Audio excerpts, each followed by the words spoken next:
বিকেলের চায়ের সাথে যদি এমন মুচমুচে আর লোভনীয় কিছু পেয়ে যান তবে তো মনটাই ভালো হয়ে যায়। আজ আপনাদের জন্য নিয়ে এলাম দারুণ সুস্বাদু পনির পকোড়া রেসিপি।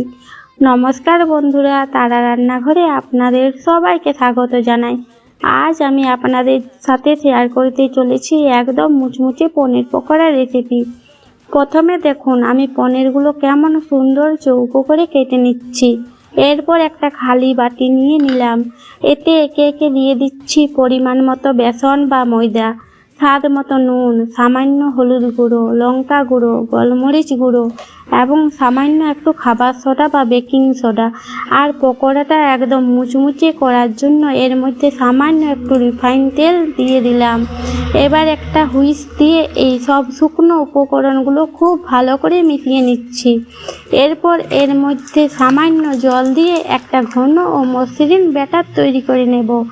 গলাটা তৈরি হওয়ার পর পনিরের টুকরোগুলো ওই ব্যাটারে ভালো করে ডুবিয়ে একে একে গরম তেলে ছেড়ে দিচ্ছি।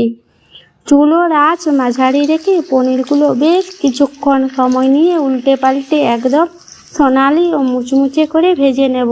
এই দেখুন কড়াই থেকে তেল ঝরিয়ে পকোড়াগুলো এবার একে একে প্লেটে তুলে নিচ্ছি। এরপর একটা পনিরের টুকরো হাতে তুলে আপনাদের দেখাচ্ছি কি সুন্দর ভাজা হয়েছে। আর এখন একটা কাঁটা চামচ দিয়ে উপরটা একটু টোকা দিয়ে এর মুচমুচে আওয়াজটাও শুনিয়ে দিচ্ছি। গরম গরম সস বা কাসুন্দির সাথে এই পনির পকোড়া জাস্ট অসাধারণ লাগে। বাড়িতে অবশ্যই ট্রাই করবেন এবং কেমন লাগলো কমেন্ট করে জানাতে ভুলবেন না।